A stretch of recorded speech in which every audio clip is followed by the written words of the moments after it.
Hi friends, பாசிப்பயிறு மரவள்ளிக்கிழங்கு மசாலா எப்படி செய்கிறதுன்னு பார்க்கலாம். மெஷரிங் கப்பில் 1/2 கப் அளவுக்கு பாசிப்பயிறு நாள் நைட்டே ஊற வச்சு எடுத்துக்கோங்க.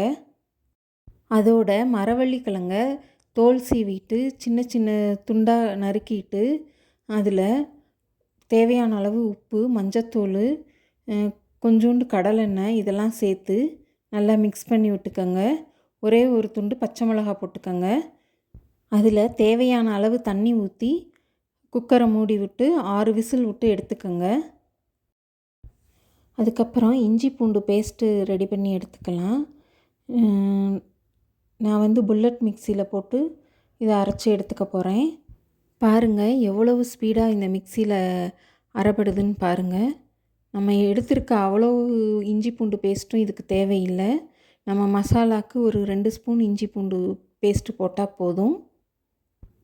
நல்லா தண்ணி விட்டு மைய அரைச்சி எடுத்துக்கோங்க. 1 நிமிஷத்துலேயே நல்லா அரைப்பட்டுருச்சு. இந்த ப்ராடக்ட் பற்றின ரிவ்யூ வேணும்னா கமெண்ட்டில் கேளுங்க. நான் அதுக்கான வீடியோ தனியாக போஸ்ட் பண்ணுறேன். இப்போது இஞ்சி பூண்டு பேஸ்ட்டு ரெடி ஆயிருச்சு. இதை எடுத்து ஒரு ஓரமாக வச்சுட்டு அடுத்தது ஒரு பெரிய வெங்காயத்தை எடுத்து தோல் சீவிட்டு நீல துண்டுகளாக கட் பண்ணி எடுத்துக்கோங்க. இப்போ பாருங்கள், இந்த வீடியோவில் கட் பண்ணிகிட்ருக்க மாதிரி பார்த்து அதே மாதிரி கட் பண்ணி எடுத்துக்கோங்க.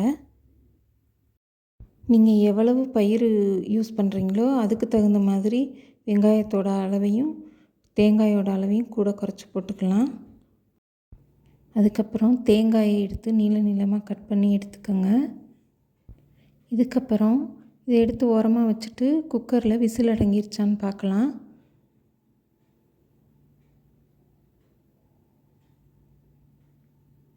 பாசிப்பயிரும் கிழங்கும் நல்லா பூ மாதிரி வெந்திருக்கு. நல்லா வெந்துடணும். கிழங்கு நல்லா ஃப்ரெஷ்ஷான கிழங்காக இருக்கணும். அப்போ தான் இந்த மாதிரி நல்லா வேகும். இதுக்கப்புறம் அதை ஒரு மத்து வச்சு 1-2 நல்லா கடைஞ்சி விட்ருங்க. வீடியோவில் காட்டுறதுபடி அப்படியே கடைங்க. இல்லாட்டி அதிகமாக கடைஞ்சிங்கன்னா ஒரு மாதிரி கொலகொலப்பாக போயிடும், நல்லா இருக்காது. இந்த மசாலாவை பூரிக்கு, சப்பாத்திக்கு, கொலா புட்டுக்கு கூட வச்சு சாப்பிட்லாம் நீங்கள். இது கேரளா ஸ்டைல் மசாலா. குழந்தைங்க பெரியவங்கன்னு எல்லாருமே விரும்பி சாப்பிடுவாங்க. இது அதிக காரம் இல்லாத நல்ல ருசியான மசாலா. மார்னிங் பிரேக்ஃபாஸ்ட்டுக்கு ஏற்ற மாதிரியான ரொம்பவே ஹெல்த்தியான ரெசிபி இது. இந்த அளவுக்கு இதை கடைஞ்சி எடுத்துக்கிட்டால் போதும். ஒரு கடாயில் நெய் விட்டு சீரகம் தேங்காயும் வதக்கி எடுத்துக்கணும்.